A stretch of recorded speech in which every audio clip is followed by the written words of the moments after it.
The Lord be with you. A reading from the Holy Gospel according to Matthew. So since today is the third Sunday of the month and we have an extended homily discussion afterwards, I've chosen a special reading because I want to speak to the theme of altered states of consciousness, time travel, space travel, other dimensions. So I've taken a story from the scriptures from Matthew's Gospel which illustrates an episode in the life of Jesus in which he literally time traveled. It's the story of the Transfiguration where Moses and Elijah appears to him. Now Moses lived 1250 years before Jesus and Elijah lived 800 years before Jesus. So either Jesus was going back in time and they were meeting in Moses' time, or Moses was coming forward 400 years and Jesus was going back 800 years and they were meeting at Elijah's time, or Elijah and Moses were both coming forward 800 years and 1250 years and they were meeting in Jesus' time. But whatever happened, there was a splitting of time and space in this event. And that's what I'm going to pick up on the homily subsequently. After 6 days, Jesus took with him Peter, James, and John, the brother of James, and led them up a high mountain by themselves. There he was transfigured before them. His face shone like the sun, and his clothes became as white as light. Just then there appeared before them Moses and Elijah talking with Jesus. Peter said to Jesus, "Lord, it is good for us to be here. If you wish, I will put up 3 shelters, one for you, one for Moses, and one for Elijah."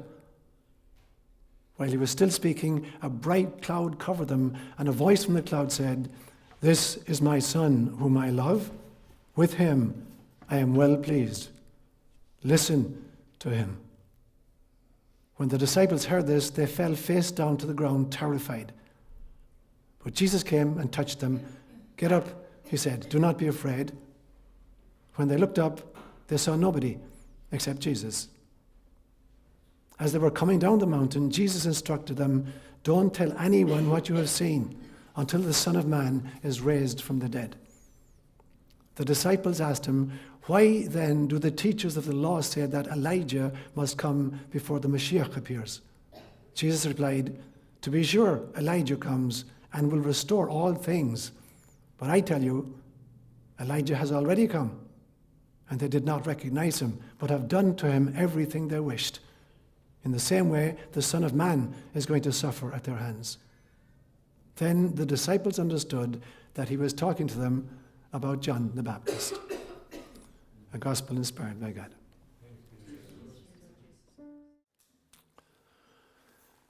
When kids go to the seaside now, do they still bring buckets and shovels and try to make sandcastles? They do? Okay, good. Good to know that. Even adults. Bigger buckets. So I always remember as a small kid, there was a train that left Cork City every Sunday morning to go to a place called ÓLaoire. And it was a beautiful seaside place, and we'd all go off with our little buckets and shovels, and try to make sand castles. So I'm going to propose a kind of an imaginative situation to you this morning. Imagine you're at the seaside on a beach, and there's a kid there, a little boy, and he's about 11 years old, and he's autistic. And this little kid, autistic kids often are brilliant, and they have a fascination with numbers and stuff like that. And so at the end of the day, this little kid has a bucket and shovel, and he's playing around, he's making sand castles. But in the evening, when it's time to go home, he insists on taking a bucket full of sand home with him, in spite of his parents' protest. He brings it home, guards it really, really carefully, and as soon as they get into the house, he spills it on the kitchen floor and spreads it out as much as he can. And then he sits down, and he's trying to count the grains. How long would it take him, do you think? So he grows up and he becomes a math teacher. And one day, for the fun of it, he takes his whole class to the beach and he rents a dump truck and a backhoe. And he fills up the dump truck with 11 yards of sand and drives it back to the schoolyard, dumps it in the schoolyard, gets the kids with their brushes and spread it all over the schoolyard. And then he sets the class the task of counting all the grains of sand. How long is it going to take them? Okay. Now, if you put people on every beach on planet Earth, counting every single grain of sand on every beach on the planet, it wouldn't be as many as the stars in the heaven. There are more stars in our cosmos than there are grains of sand on all the beaches of planet Earth. And each of these star systems is a solar system. Now that's mind-boggling. It gets even worse. According to quantum mechanical physics, we don't just live in just one universe. There are 10 to the power of 27 brand new universes created every single second for every cubic centimeter of 11-dimensional mathematical space. That's a lot of sand. If there are beaches in those places, it's a lot of grains of sand. And so life is much, much more complicated than we give it credit for. Much, much more complicated. And that's what I want to focus on today. So I'm going to break up this morning's presentation into 3 parts. The first part will be a homily. It'll be a shortened homily, just about 15 minutes. Because the second part, I want to lead us in a guided visualization for about another 15 minutes. And then we'll have our normal 30 minutes question-answer discussion at the end for the hour.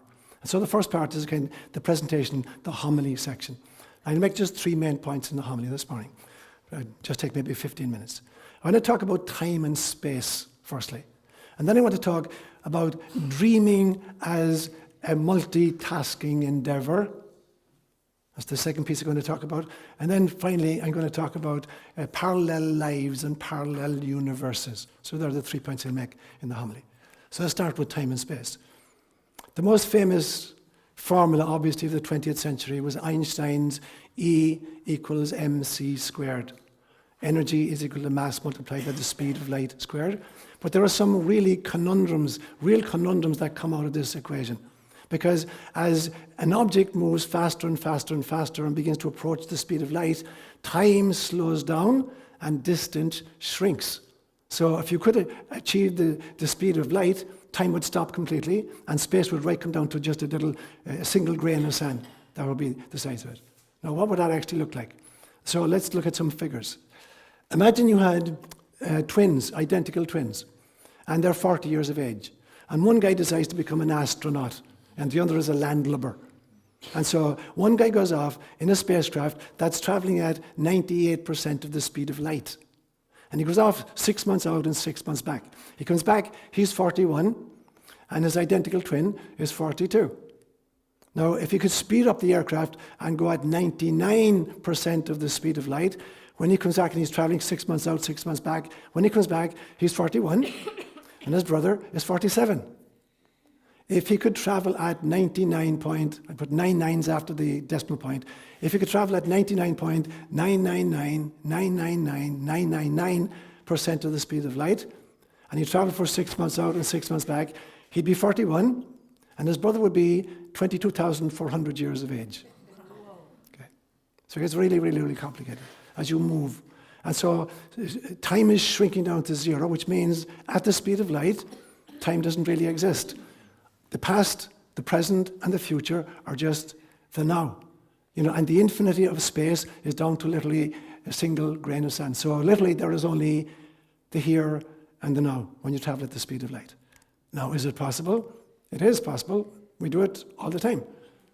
Every time you dream at night, you're entering a level of yourself. Your dream body is actually a light body. And consciousness hurtles through experiences at the speed of light.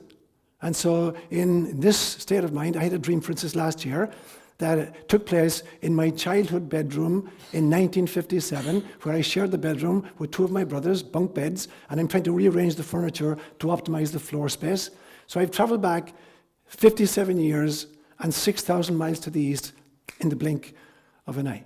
So when you inhabit your dream body, your astral body, or your light body, on a regular basis, you're hurtling through experiences at the speed of light, which means you can fashion bodies for yourself and dissolve them. So if you were an advanced avatar, like a Jesus figure, for me this totally explains, for instance, how Jesus could materialize, dematerialize, and rematerialize, how he appeared to be able to bilocate, that he could shrink time and shrink space and be everywhere at once. He was just doing what any light body can do. Every one of you do it at night when you're dreaming. So you have this ability to shrink down time completely and space.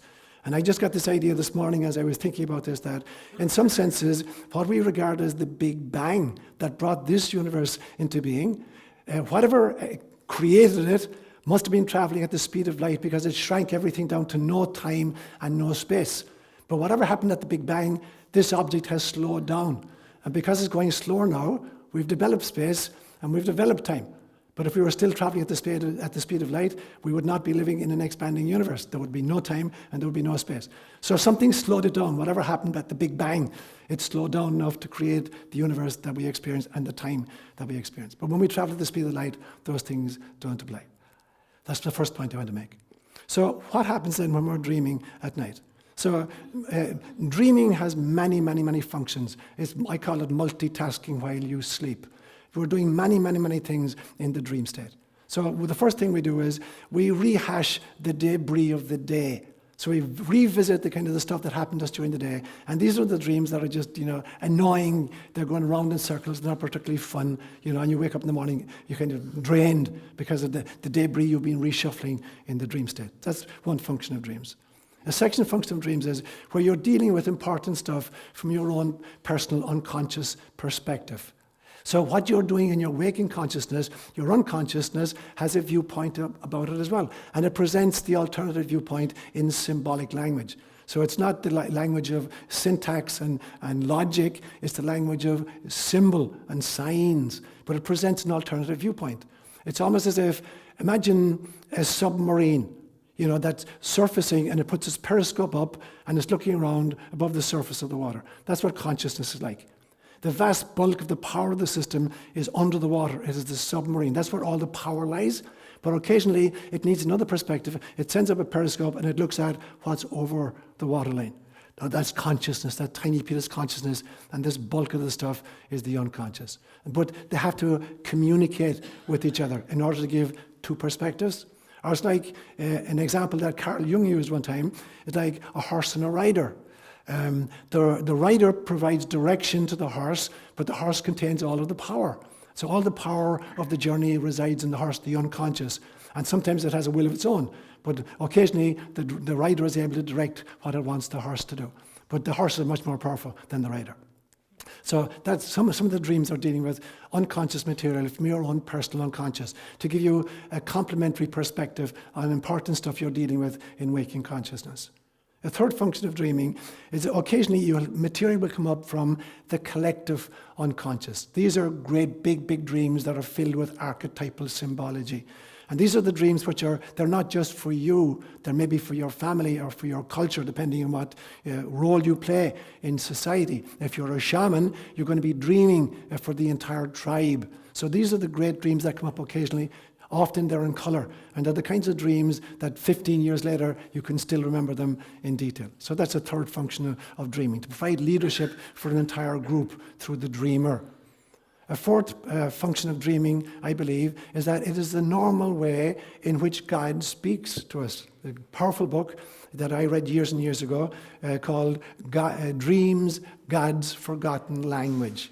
And when you trawl the Bible, the Old Testament and the New Testament, mostly the way in which God speaks to people is through their dreams. If you take, for instance, Joseph, the husband of Mary, the only way he ever communicated or got messages from God was in his dreams. In a dream he was told, do not be afraid to take this woman as your wife because she has conceived what is within her womb by the Holy Spirit. In another dream he's told, take the child and go down to Egypt because Herod is trying to kill him. In another dream, years later, he's told, you can go back to the land of Israel now because Herod is dead. So the normal way in which God speaks to us is in our dreams. So when you work with your dreams, you're listening to the voice of God. It's a fourth function. A fifth one is, dreams are the easiest way for the deceased to communicate with us.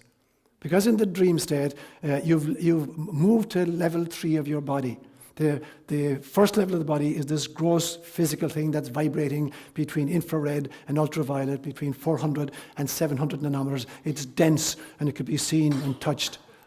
When you're asleep at night, you're going to a third level of body, your astral body, which is far, far more subtle. When the deceased want to communicate with us, it is very, very difficult for them to put on physicality. It's a very dense exercise. But it is relatively easy for them to come down to level 3, the astral body. So that's the natural meeting place. We go up 2 levels and they come down a few levels, and it's much easier to meet in that space. So that's a very common way in which the deceased continue to communicate with us. There's a sixth level or sixth function of dreams, I believe, which is where past lives seep into our consciousness while we're dreaming. So sometimes we'll have dreams, and we're in very different locations, in very different costumes, in very, very different kinds of social encounters, and very different parts of the world, and very different times of human history. And it leaches into the consciousness of the dreamer in order to provide, to speed up your learning process. That would be, for me, a sixth, function of dreaming.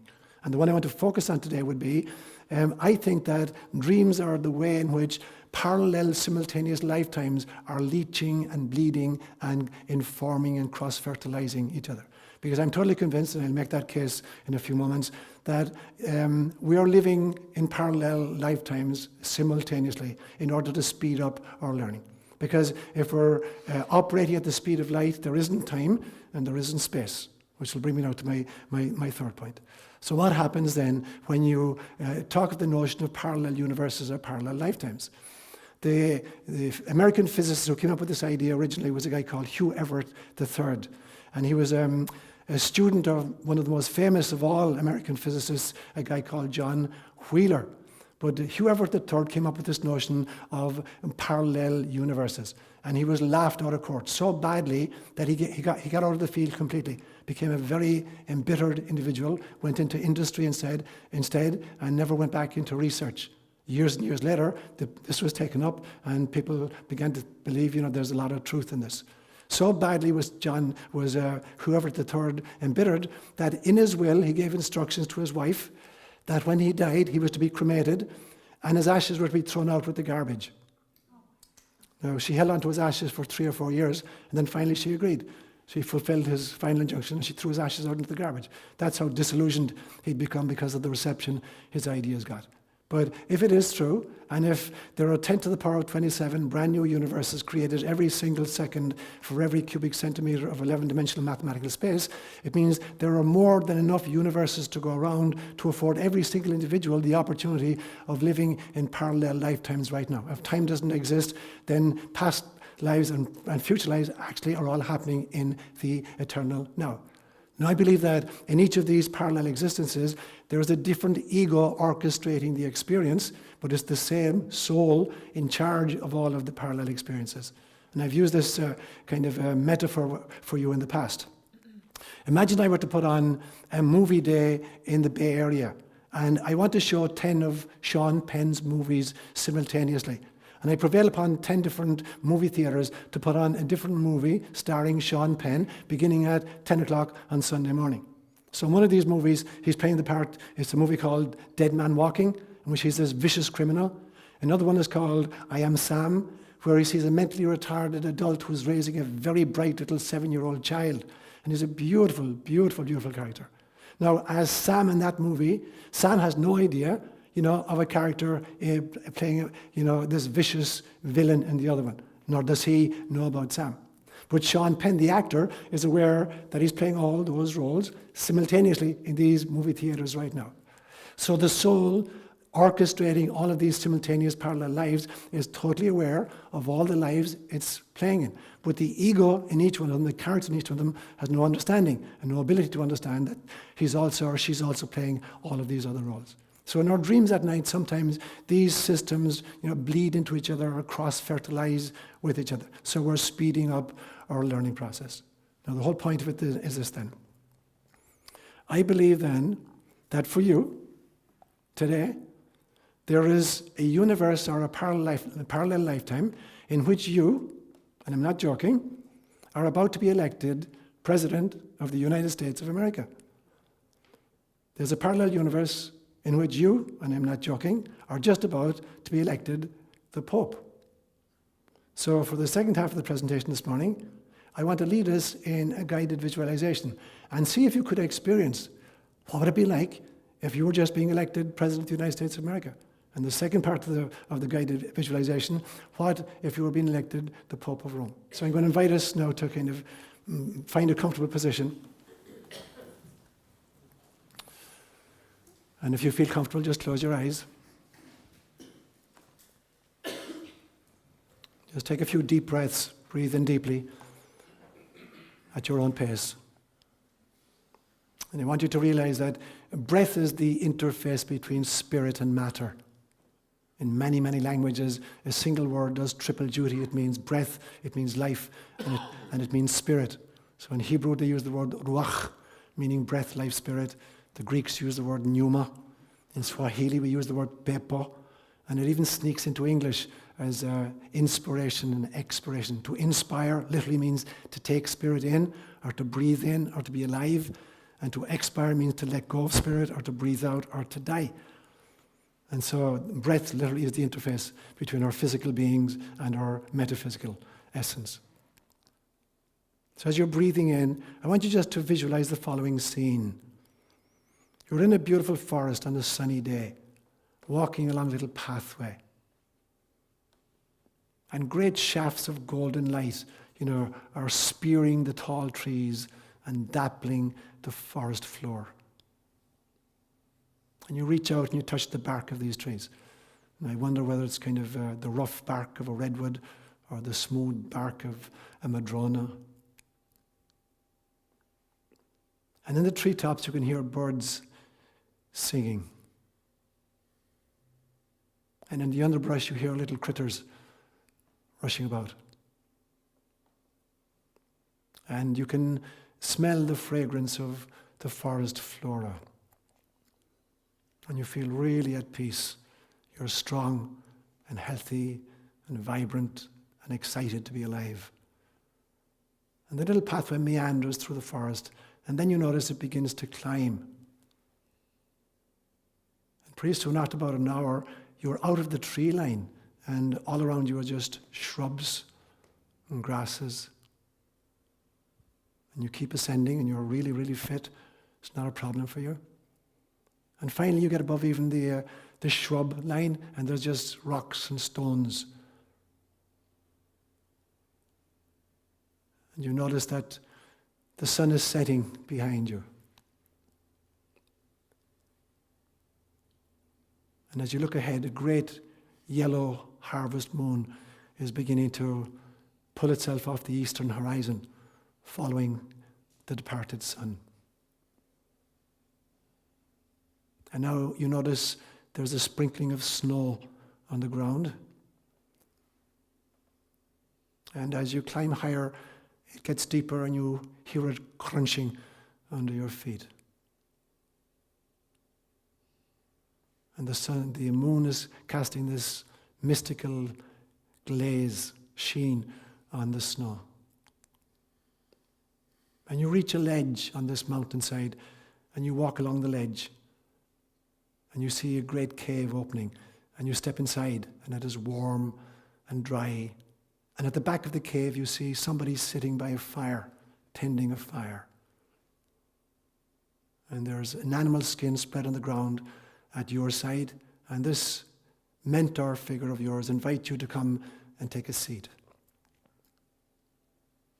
And you sit down, staring across the fire at this mentor, teacher, guide of yours. And somewhere in the back of your mind, in your unconscious, there's a recognition happening. You've met this teacher, this mentor, many times. This mentor has guided you through many events in this life and in other lives, and debriefed with you at the end.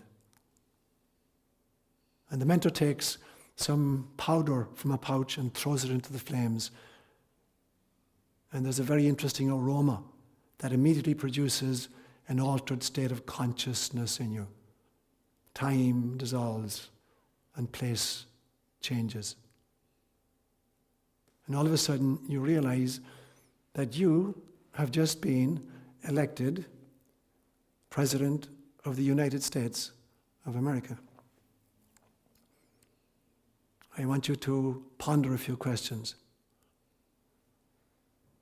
How do you think this happened? What gifts did you bring that got recognized and had you elected? What compromises to your integrity did you have to make to get into that position, if any?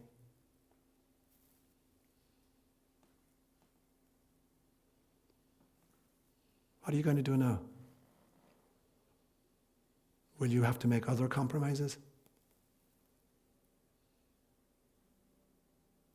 Will your integrity guide you infallibly?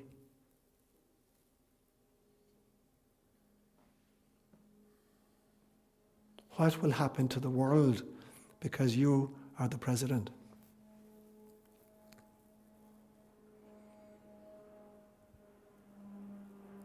What will happen to your family because you are the president? What will happen to yourself because you are the president? And maybe most importantly of all, what will happen to your soul because you are the president? So I'm going to remain completely silent for 3 minutes, and I'm going to allow you to work with those questions.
And now the altered state is dissolving, and you refocus, and you find yourself back in the cave with the shaman, looking into each other's eyes, and there's absolutely no judgment. There's just pure, unconditional love.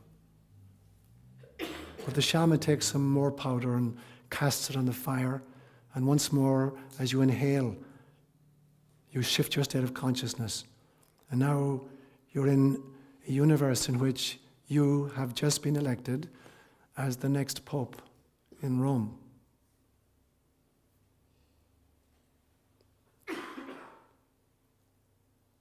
What had to happen in order for you to be elected? Did you have to make any compromises of integrity to be electable?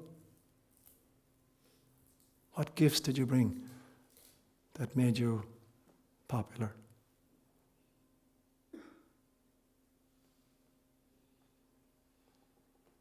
How is the world going to be different under your pontificate?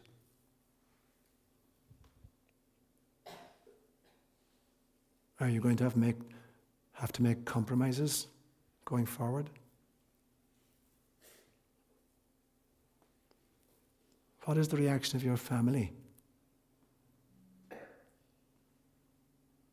And what effect will it have on you?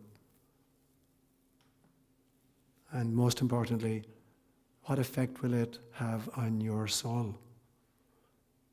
So once more, for 3 minutes, I want you to work with those questions in this new assignment of yours.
And once more, the altered state begins to dissolve, and you find yourself coming back into the space in the cave with the shaman, looking deeply and lovingly into each other's eyes. And the question that comes up now is this. Shortly, you're going to walk back into August the 21st, 2016, in a little church in Palo Alto in California. How will you be different going forward because of these two experiences? How will your thinking change? How will your speaking change? How will your actions be different?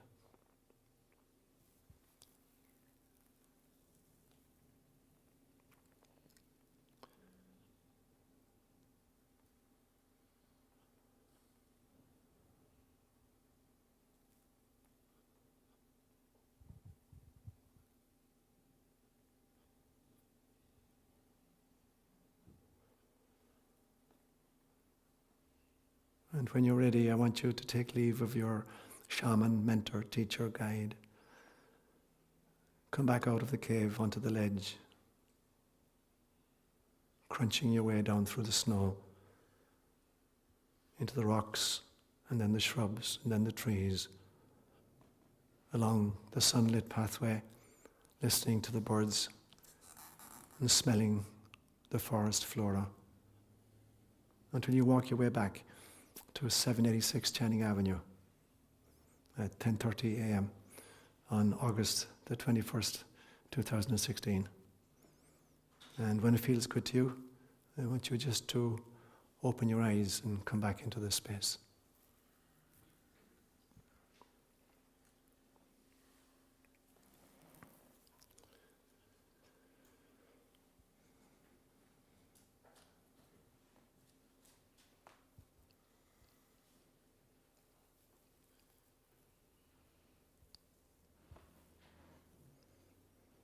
And so we begin to open it up at this stage, and feel free to share anything you want. You can talk about the ideas and the homily part of it, or you can share some of the experiences you had, or whatever you choose to do for the next half hour is good.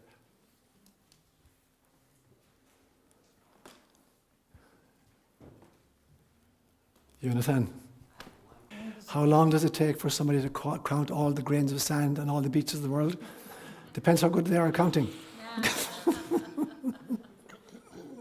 It's not infinite, it's finite, but it's a very, very, very, very big number. Yeah. I guess I have a Johnny One note about being in each of those situations, because the paradigm would be the same. Okay. Whether president, pope, here, it would be to try and gather the most powerful people in the countries, the major religions. We'll wait for Palo Alto for a minute. And to try and get the heads of those power centers to come to listen to a council of children. Brilliant. And have the children represented from those countries, those religions, the communities around here. And to have those powerful people listen to the hearts and minds and souls of the children. Now getting back to Palo Alto, to be in this church, I would like to see more color here. I would like to see a children's choir. I would like to see a lot more diversity. I love us all, but I think we're very similar. And I would love to see tremendous diversity here. Brilliant, yeah. Brilliant, Evan. Brilliant.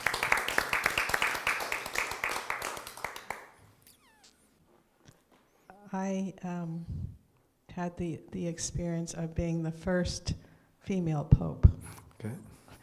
And wasn't an easy path to get there, but there were already female priests. And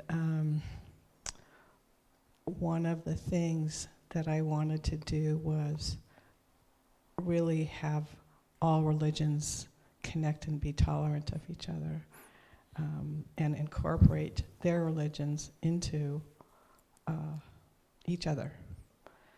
And I thought, what would be the way to do that? And I thought of the way that you have incorporated other religions into your homilies. And I thought that somehow I would find this very ancient recordings of this Irish priest, and I would bring those into the current age and have them do this imagined thing, and that was Beautiful. Beautiful. Dan, did you have your hand up, or were you pointing to Johanna? Go ahead. Hold it real close, Dan, otherwise. My experience was to allow women to be acknowledged and as possible priests and popes. And my other was also to accept homosexual people as being loved by God, and that made me feel great. The doing of it, and what I would have to, I guess in my mind, battle to get people to agree with me or to see it my way feels really hard. Mm-hmm. But as Pope, those were my goals. Popess.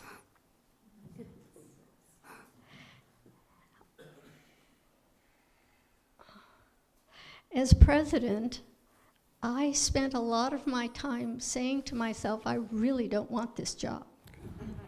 That's what I spent most of my time feeling, that especially right now.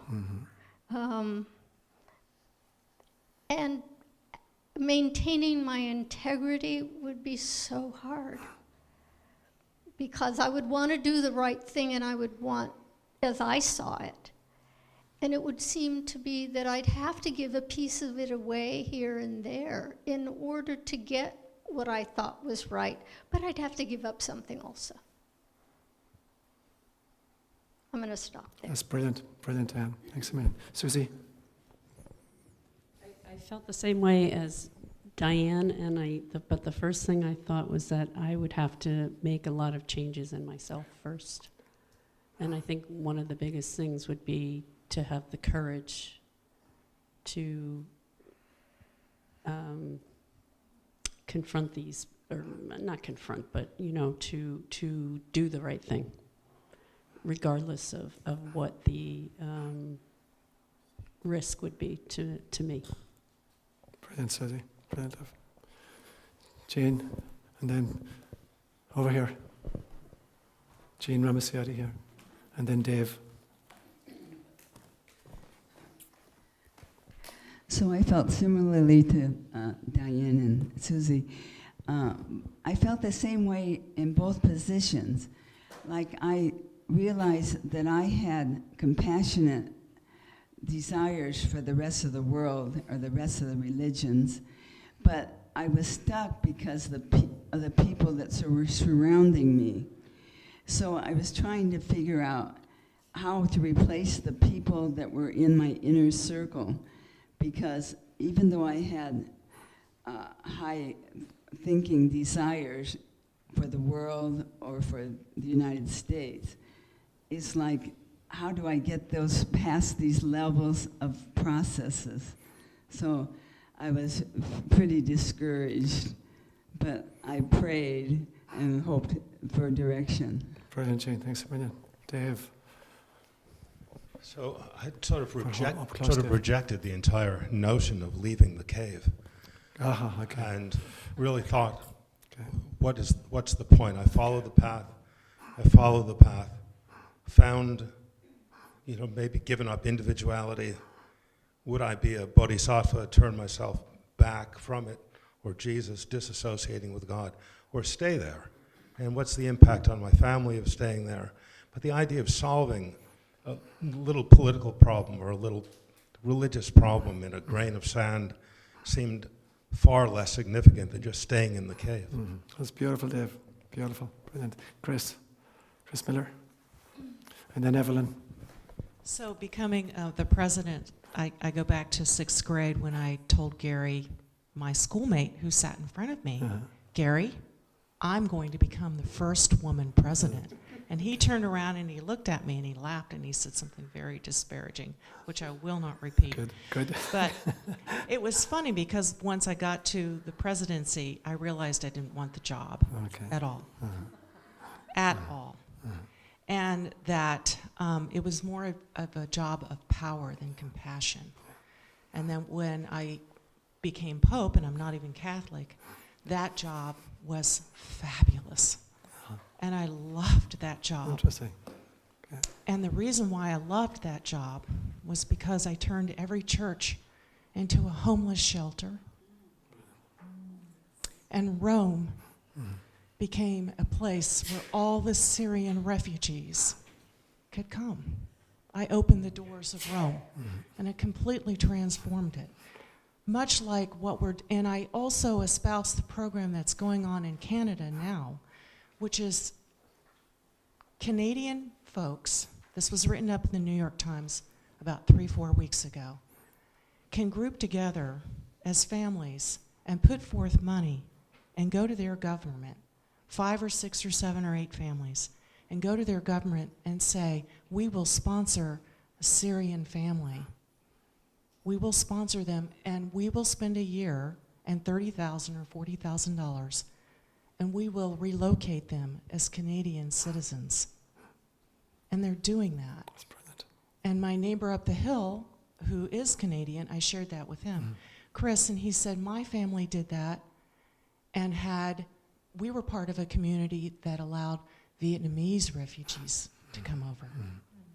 And now the Vietnamese refugees who became Canadian citizens are turning around and allowing and grouping together to allow Syrian refugees to come over.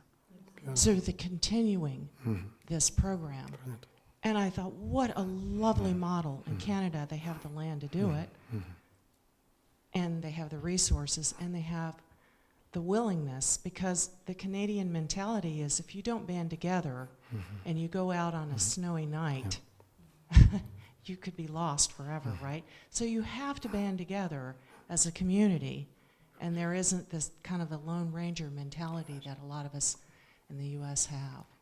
And that's what I would do as Pope. I would turn Rome into a place, a respite, a home for refugees. Brilliant, Chris. Thanks a million. Evelyn.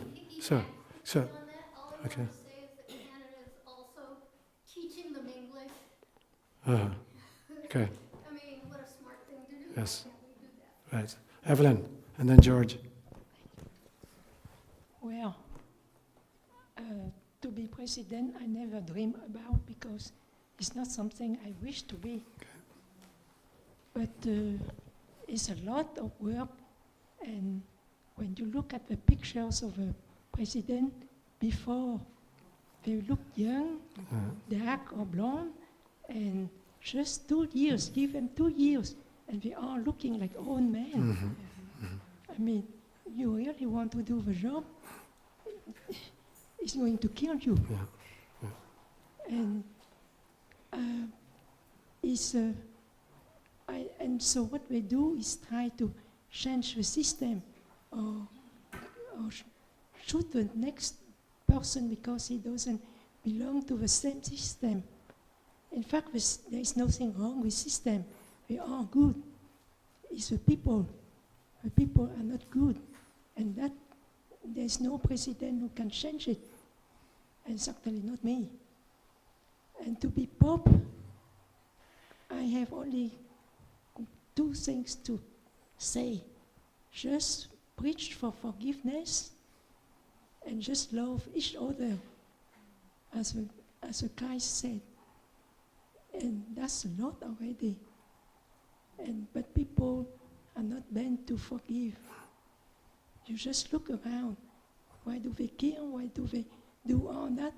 Because they cannot forgive, they cannot love. So the place of a Pope is to just do those 2 things. Thanks a million, Evelyn. Thank you. Georgie. And then we got Bunny. You need to lose the weight that you're going to lose walking around. I just couldn't get out of my mind. Driving down here, I listened to John Lennon's Imagine. Brilliant. And I just kept thinking, as president, I was thinking, imagine there are no countries. And as Pope, no religions too. That we just love each other. Beautiful, Georgie. Bonnie. And then Ursi. No yelling aloud. You're the president. You can't yell. Wait and see. Okay. Actually, I just want to. Oh, much better. Big difference. Okay, so I just wanted to say that in the 70s, many communities in the United States, often connected with local churches, many of us participated in refugee resettlement. Brilliant. And did all these things. I mean, we banded together and resettled individual families, and we had programs to educate the community of resettlers about how to kind of get over all their ideas about these people coming in, and find out what their culture was really like, and what they needed in order to integrate into this new culture, and then also help them find jobs and learn English and deal with all the problems that come up as you try and come into a new country. So many Americans and Christians, and I guess other religions too, I don't know. In fact, I do know. I know that Jews and other people were involved in some of these resettlement efforts. So, Brilliant, thanks, Penny. Orsi.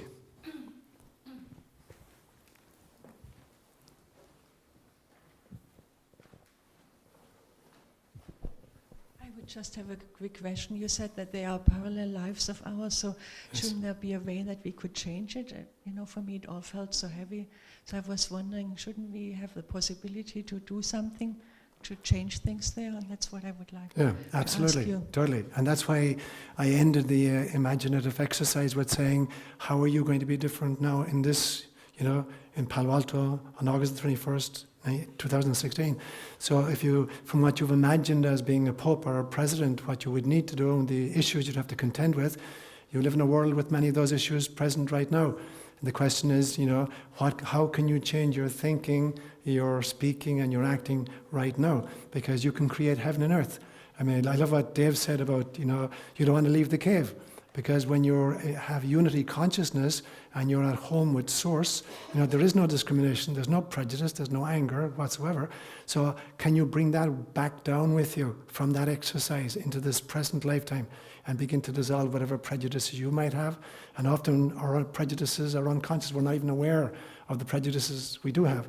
So figuring it out, what's holding me back from being a totally loving, forgiving, prejudice-free person, and then begin working in that piece, and that's how it changes. Then you're actually creating a universe in which all these things, these beautiful ideas that have come up this morning, becomes the norm and the system. Yeah. So Ingrid and then Tom.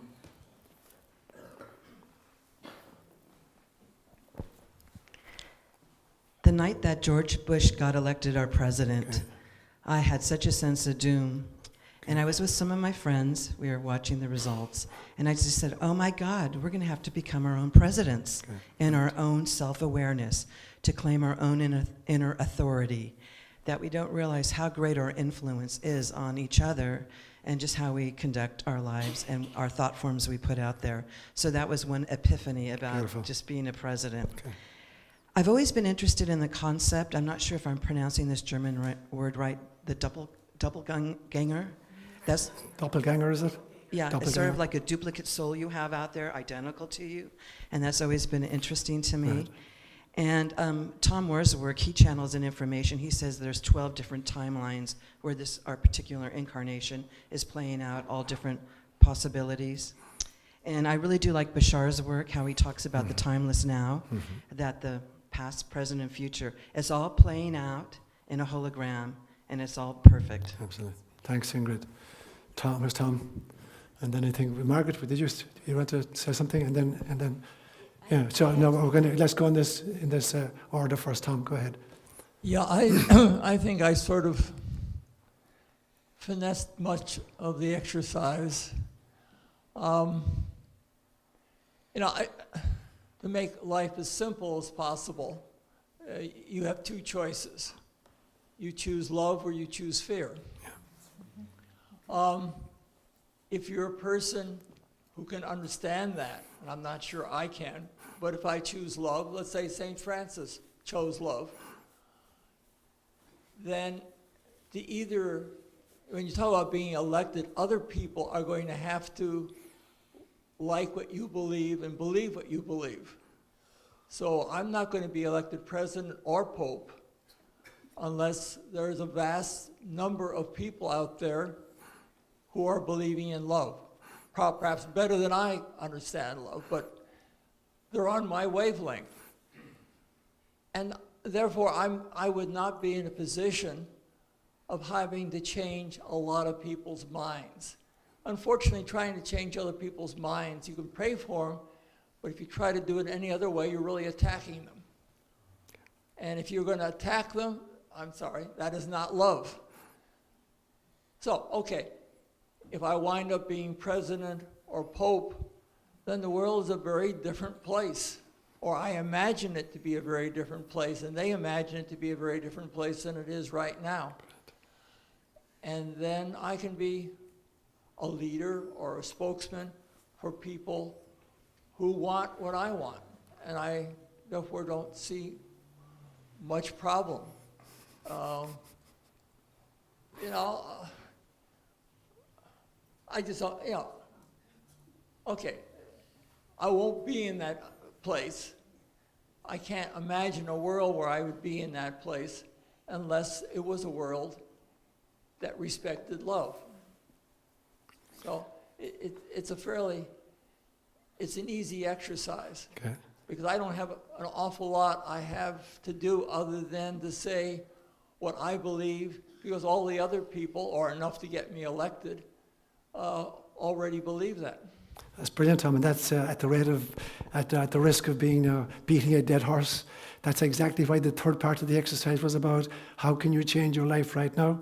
Because it's when we start changing our lives right now as individuals that we create a society that's going to elect Tom as a president or a pope. But we can only start with ourselves. So every single one of us, you know, opting for love again and again. That's the key. Yeah, Margaret, and then Karen. I just had a question about parallel universes, and that we have different egos, Yes. but the same soul. Yes. But the egos don't know what the other Yes. ego is thinking Yeah. or doing or living. And are there techniques for creating a connection? And what if both lives or multiple lives are functioning at the same dysfunctional level? Yeah.